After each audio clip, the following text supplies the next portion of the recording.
To your 2026 forecast for the sign of Cancer. So, this is the video for you if you have Cancer rising or you have the sun in Cancer. So, we're going to be going through some of the big shifts and changes that are happening for you and your horoscope in 2026. And hopefully, you'll gain some wisdom and benefit and positive insights in how you can use the energy of what is a pretty exciting year for you. The good news is that you'll still have Jupiter, the planet of growth, expansion, wisdom, luck, and opportunity, still moving through your sign and in your first house of Cancer through until the end of June. So that's a continuing cycle that first began in early June of 2025. So this almost 13-month cycle in total is going to continue to invite you in the first half of the year to continue to push yourself, to expand outside of your shell, beyond a comfort zone, and ask questions about, you know, who am I? What am I? And what's available to me that I didn't have available when I was still stuck inside my shell, kind of thing. Jupiter is many things, and it often gets reduced to just being a planet of growth and expansion, luck and opportunity. And while it is those things, definitely, it's also a planet of learning and wisdom and gaining kind of insights, not always from personal experience or the school of hard knocks, but more about gaining a certain type of spiritual or philosophical wisdom and insight. So, a big part of this journey for you is about learning who you are, trusting in yourself, trusting in your inner GPS and guidance system, and therefore you can expand in the right ways. You can seize the opportunities that work best for you rather than just grasping at shiny things or staying inside your shell and not doing anything. So there is a lot of personal development as a part of this. Whenever we grow or stretch, and keeping in mind that the sign of Cancer is the crab and the exoskeleton. So whenever we bust out of those shells, we open ourselves to more. The idea of luck is when work and opportunity meet. And so that's going to be a big part of this year for you. Now, there's another little sort of cycle that's happening in your first house this year. So, what's really interesting is that when Jupiter leaves your sign on June 30, Mercury will start a retrograde phase in your sign. And that Mercury retrograde phase will last from June 30 to July 22. So, this is going to give you a few weeks to maybe just hit the brakes a little bit and do some inner reflection, maybe some journaling or looking at the things that you've learned. What have you been curious about? What pieces of wisdom have you gained in the past year that, yeah, that works for me? And then on the flip side, no, I think I'm going to let that one slide through to the proverbial keeper. So there is that sort of self-reflection process. And I think for Cancer, Cancer rising, that would be a really strong recommendation I would make for you is take stock of what you've learned, what you've gained, and how you've grown. And maybe just take that little stop to kind of go, yeah, I've done something that's been really good for me, and more of that, please. So, another big part of the bigger range forecast for you in 2026, I was going to say 25, in 2026, is that your 10th house. So the 10th house is the career, the life direction, the big sort of, where are you heading in life from a big picture perspective? Stuff to do with your professional path, your reputation, and things of that nature. So when we say career and profession and all of that sort of stuff, it can be the job that you do, but oftentimes when speaking to clients, people have a job that pays them money. But for some people, their life is bigger than that. There's a mission behind it or a purpose that may not be necessarily related to their work. Sometimes for some people, the work is just simply a means to an end. Yes, they might take it seriously. Yes, they might, work hard to achieve their goals, but their real purpose might be to travel. Their real purpose might be family, or their real purpose might be something else to do with their life. Maybe they want to have, X million dollars worth of properties by a certain age, and the job is just the means to get that. So, whatever career, life direction, and the kind of where are you steering your life towards is something that maybe that Mercury retrograde can help you contemplate a little bit and adjust accordingly, because you're going to be yearning and longing for more meaning and more purpose in your life from maybe a professional or a life direction standpoint. And that is because a long range cycle, so we're talking 14 years of Neptune in Aries, is going to settle in your 10th house from January 26. You did get a little bit of a taste tester of that one in 2025 between March and October. That was just, dipping the toe in. Once it moves in permanently in January, I think that's probably where it's okay. I've been exploring in 2025. Now I might have to really dive into something different in 2026 and beyond. So Neptune has a pulling influence, a calling. So you may even discover that you want to head in directions that are not easy to explain, that may be a little bit different than what you're used to doing. You might feel pulled or called to dive into a creative profession, maybe some spiritual possibilities there. Maybe you want to somehow combine or connect who you've been becoming with what you're going to be doing in the world. So anything outside of the mainstream is also kind of possible with Neptune. And Neptune does also evoke the idea of compassion. So maybe you feel more called to do something that helps other people, particularly in a more caring or of a compassionate way. But it can also just be a reframe. I have clients who are accountants and kind of mainstream work, but they really give it a sense of purpose that they're helping people by becoming a profit architect or maybe, creative accounting. So you could have something very boring and mundane in your life, but Neptune can also help you either change your perspective on it or just actually decide, I need something more to do with my life. So there can be a sense of maybe feeling a bit of loss or confusion or a little bit, I don't know where I'm going, and there can also be a numbness. So when Neptune goes over the midheaven, it can almost feel a little bit rudderless. You may not know where you're going, but you know you're going to get somewhere. So there is going to be a sense of trust and faith in what is to come. So even though that cycle may feel a little bit as though you've just taken the wind out of your sails and you're just going to be floating along, you do have a very contrasting influence in this part of your birth chart over the next 2 years. So come February 14, you're going to have Saturn in that part of the sky for 2 years. We had a bit of Saturn in Aries in 2025 again, from May through until September, that cycle was. So all the energies that you're going to be experiencing in 2026 in regards to career, life direction, and things like that, they're not new. But I feel that 2026, once we cross that threshold and those planets change signs, there's no going back. So while Neptune is very rudderless and overwhelming at times, Saturn's going to bring a little bit more of a grounded, a dry, or a structured sort of influence.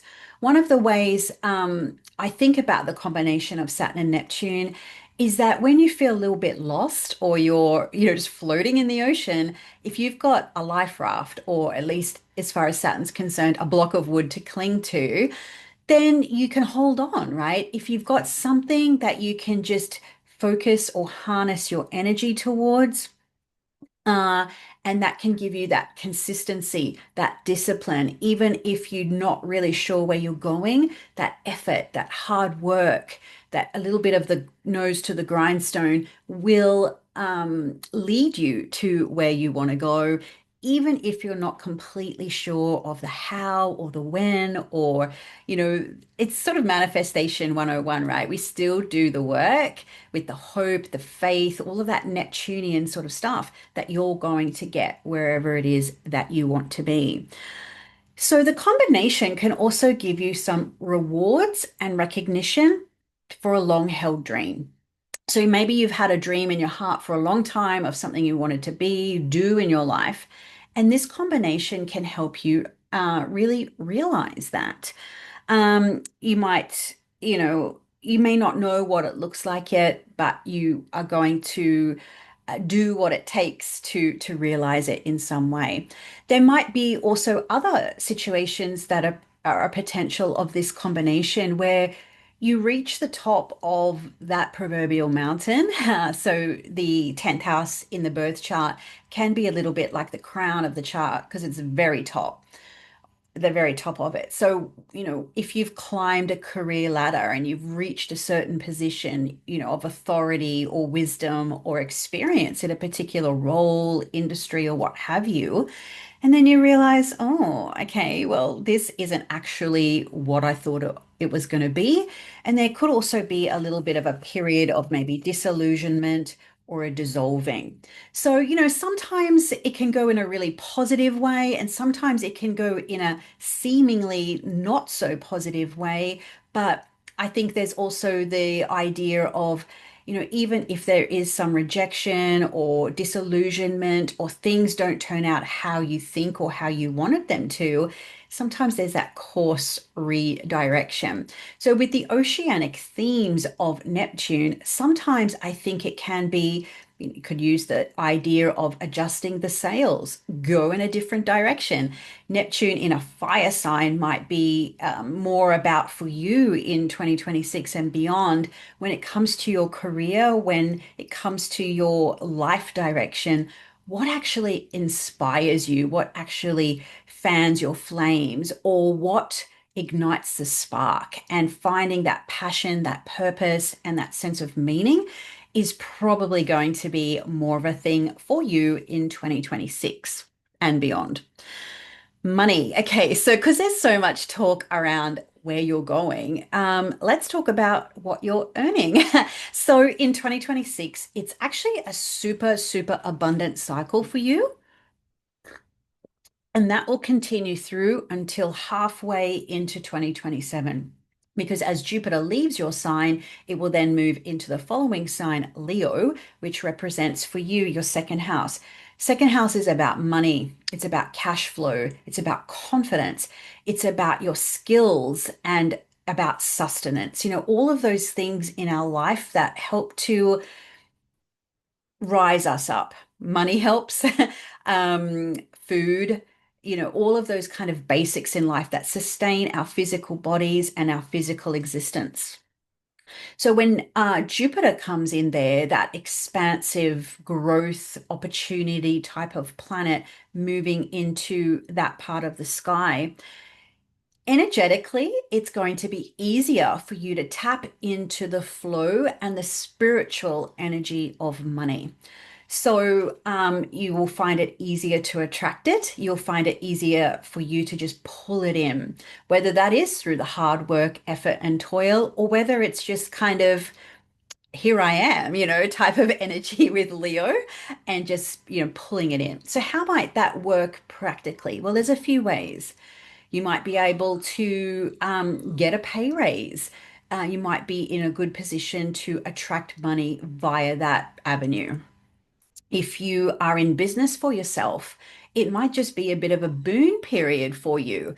So you might be, looking around, reading headlines or whatever, and, few people are talking about how good the economy is right now. But for you as an individual, this is a really great opportunity for you from late June, the end of June, through until the second half of 2027. So you might attract cashed up clients. You might attract people who want to pay you. Um, Business sales might go really well, or it's just easier for you to attract money. So that could be whether you have, sell things online, whether you have garage sales. Like it can come through in endless ways. And I think that's a big part of the Jupiter energy is not feeling that you are going to be reduced to just how you earn money from an employer, for example, that even just, I don't know how long I am into this video at the moment, but there's probably been trillions of dollars exchanged globally in the last, say, 10 minutes, right? It's electronically, via cash, all sorts of things. Jupiter is going to help you tap into that flow.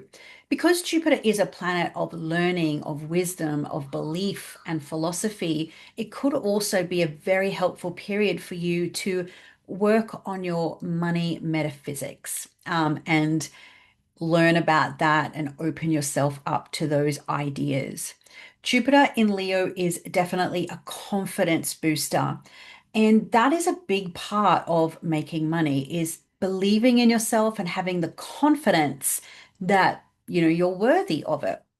So, for example, if you have a champagne budget, well, or a champagne taste, you're going to want to have the budget that reflects that. So, Jupiter can really help you overcome any blocks, any limited beliefs, especially limited beliefs around money, and help you just kind of that heart's desire and that sovereignty, that royal kingship type of quality of Leo is coming into your second house and having a belief that whatever it is you have to offer in the world is worthy of payment. So, another thing with Jupiter in your second house for a year, as your income increases, so can expenses. Now, that could be, as your income increases, well, sometimes a lifestyle does as well, but there can also be that idea of, well, um, in order to, if say, for example, if you're employed, you might have to, sorry, if you're self-employed, you might have to invest some of that money back into the business. So you probably will find around the 21st of July, late July, will be just as Jupiter is preparing to move in. It's just been in Leo for a little while, and it's going to it's going to oppose Pluto across your financial axis. So Pluto and Jupiter are two wealth planets, and they're going to be making an opposition in your across Leo and Aquarius. So that late July could be a time where you're really starting to think about the dynamics between the incoming and the outgoing. And if there is a boon and if there is bounty to be had, how are you creating a nest egg for yourself for the future? Because while Jupiter is about calling in the cash, you're going to have the influence of the South Node in your second house just about 3 weeks, 3 to 4 weeks after Jupiter arrives. So there is this kind of contradictory energy coming through. Jupiter expands, it makes bigger, it sort of bonifies.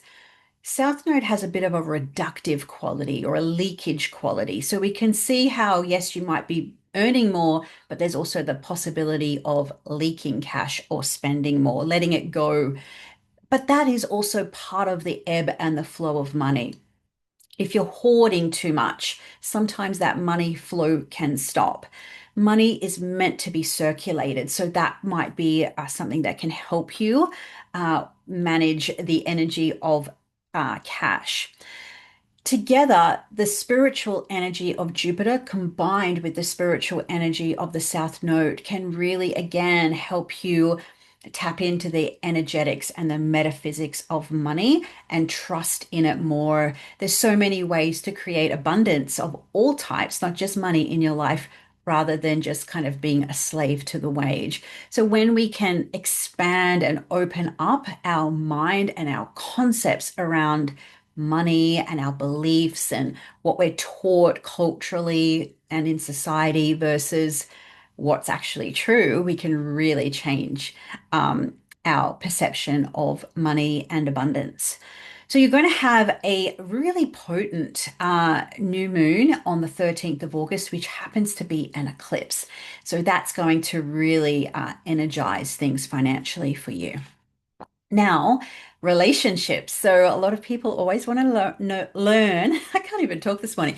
They want to learn more about their relationships. So it is a little bit of a quieter phase for you this year, though you do have some more rare influences. So essentially, your peak time for relationships begins at the end of 2025. So in December, about the 16th, and through to the 23rd of January. So that's when the regular cycles of the sun will light up that area and just spotlight it and focus it for you, just pouring in a little bit of energy into relationships there, being seen by the people who matter in your life. Now, Mercury will also push through during that period. That's going to encourage communication, organizing dates or organizing time together. Relationship planet Venus will also come through during those periods, about 6 weeks, encouraging connection and togetherness and a little bit of romance as well. And Mars. So Mars only comes through Capricorn every 2 years approximately, and that's going to help you make longer term relationship goals, over the next 2 years. So that might also help spark a little bit of passion, a little bit of spicy energy, and the right amount of friction as well. May also encourage you to take a little bit more assertive approach in relationships. What do you want? What do you don't want? And, go out there and getting it, whatever it is that might look like for you. Now, later in the year, there is going to be a Venus retrograde through your fifth house. So the fifth house is one of the other relationship type of houses. It's got to do more with pleasure, the dating, the mating, and the relating. It's got to do with creativity, children, and all of the extensions of how those children are made in the first place. So Venus is going to take a longer than a normal cycle there. So she's going to spend a bit longer because of her retrograde period. She's actually going to dip in twice. But probably the real hotspot area you want to focus on is the time between the 3rd and the 25th of October. That's when Venus is going to retrograde. And so that's going to be a little bit of a tricky period for you when it comes to fifth house activities.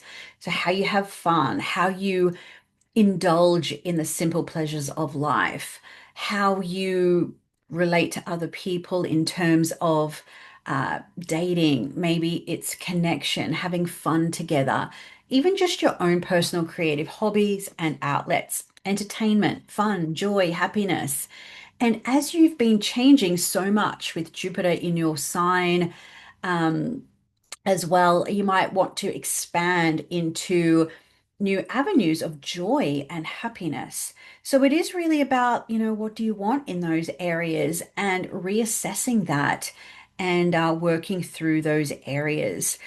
So, you'll also have a second retrograde period, and that's thanks to Mercury. So, two retrogrades are going to be happening in your fun and happiness zone.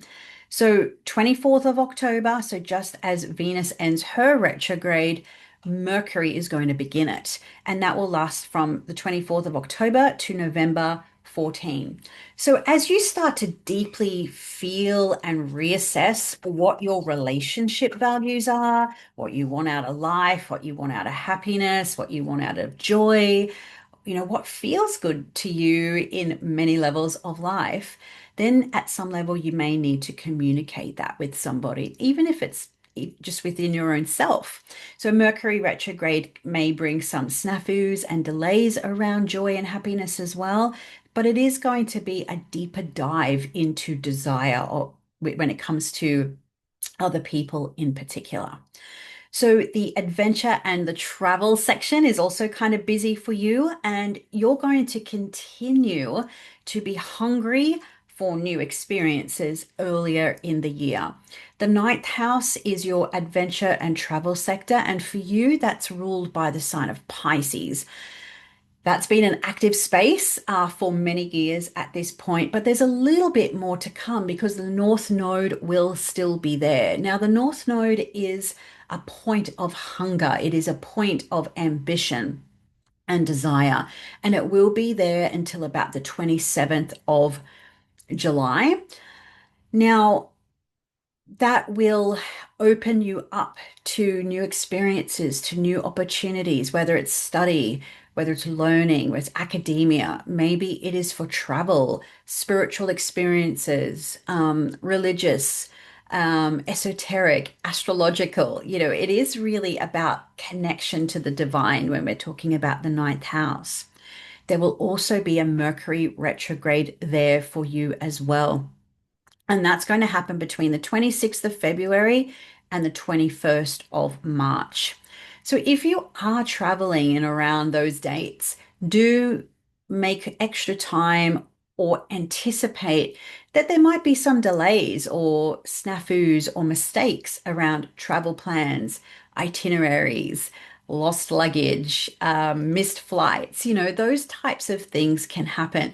That being said, though, traveling while Mercury is retrograde can be kind of fun because it can add a level of spontaneity that a strictly organized agenda or itinerary doesn't allow. Now, if you are studying, you might be exploring, okay, what do I actually want to do in 2026? What do I want to learn about?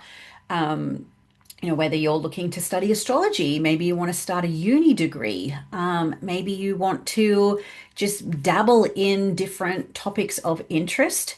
There is going to be some opportunity to really reflect on that. And you might even experience some confusion over recent choices. So you might have made some choices already in that department of life. The Mercury retrograde comes along, and then you sort of start to think, oh, did I make those right ones? Again, when it comes to Mercury retrograde, wherever it goes, it really does help to double check the details, just to kind of make sure the right T's are crossed, the right I's are dotted, and the right boxes are checked. With the North Node in Pisces at that point in time, I do think that for you, it's going to be about trusting and surrendering to the unknown in some ways. In the house of adventure, it's taking the path less traveled will allow you to have experiences that you couldn't have planned for. So even if you have to defy logic around February and March, that's okay. The trust and the faith in surrendering and just letting things go and trusting in the good outcomes will work in your favor. Now, there will be one more eclipse in that space, and that will kind of all but finish your Pisces, very long Pisces journey. Now, the 28th of August, there's going to be a full moon eclipse. Now, this is going to be the last eclipse that's going to take place in that part of the sky for you. And that's going to actually be quite nice. I think it's going to really reveal how much progress you have made when it comes to leading a life with more meaning and purpose. There might be a really wonderful travel experience or the culmination of a study project or a publishing project, even. It's going to be a very, very exciting eclipse for you. Now, I'll just take you through a couple of birthdays and how, if you have the sun in a particular position in the sign of Cancer, what planets are going to be touching your sign essentially throughout the year. Now, there's going to be a lot of overlap for Cancer this year. There's going to be a lot of the planetary energies affecting your sign. So I'll go through the dates and details and then I'll describe how I can maybe recommend you approach this. If your birthday falls between the 21st and the 26th of June, Neptune is going to square your sun.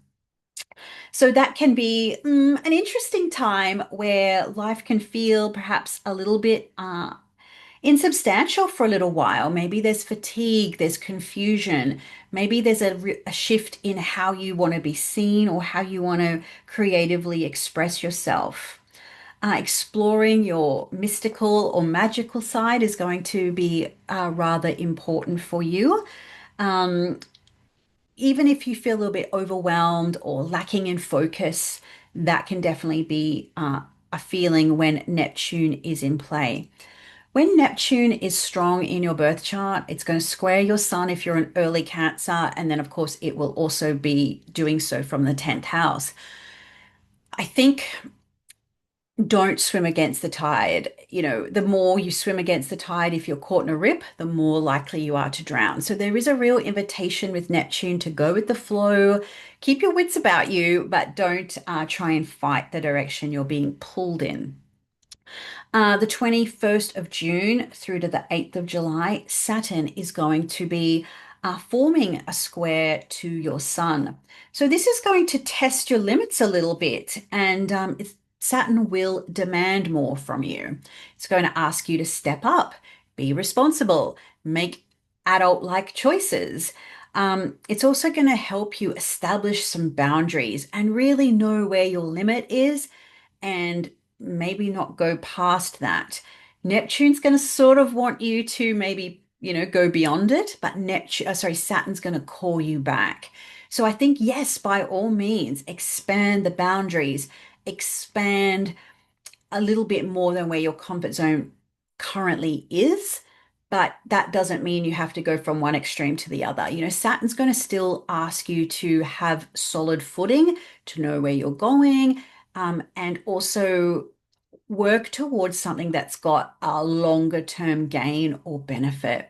The rewards that Saturn brings over time will be recognized if you do what Saturn asks you, work, discipline, know your limits and your boundaries. So when you say no more often, you will open yourself to opportunities that have more meaning to you. So it's a fine line. Saturn and Neptune are going to be an interesting combination because they're diametrically opposed to each other in terms of what they suggest. Now, if your birthday is from the 21st of June to the 9th of July, this is an exciting one because Jupiter is going to pass over the sun. It's going to fuse with the position of the sun you've got when you were born. This happens just once every 12 years. So this is again the idea of putting yourself first so you could grow, you can expand in all the right ways. Who do you want to be? What do you want to have? What do you want to do? There's a sense of having that Midas touch. You might, especially in the first half of the year, whatever you touch will turn to gold. Might just be a case of, touch the right things, that might have some long-term gain or benefit for you. Because in some ways, not everything that glitters is gold. So I think just work with intention with it is really important. Um, and Jupiter fusing the sun can help you reap the rewards of efforts already made. Now, as I said, to combine all this together, commit to your dreams, work hard, and believe in yourself. So that's for Cancer of 2026. If you would like to explore the astrology in 2026 as it happens, the Golden Circle Club, which is my astrology membership, is the place to do that. So these sorts of videos are a part of that, where we break down the astrology of the moving sky each and every month, and that helps you understand astrology better. It helps you apply it to your life better. So the link for that, if you want more information and to join us, is in the description box below. Of course, readings are available if you would like to learn more about how this astrology affects your chart personally. Book a reading is a great place to do that. And December 10 of 2025, so in about a month from now, I will be beginning a new intake of astrology students into the Contemporary Astrology Program. So the registration for that is open now, and we take you from the very beginning of astrology, and by the end of about the first 10 months, year, you will be reading charts yourself.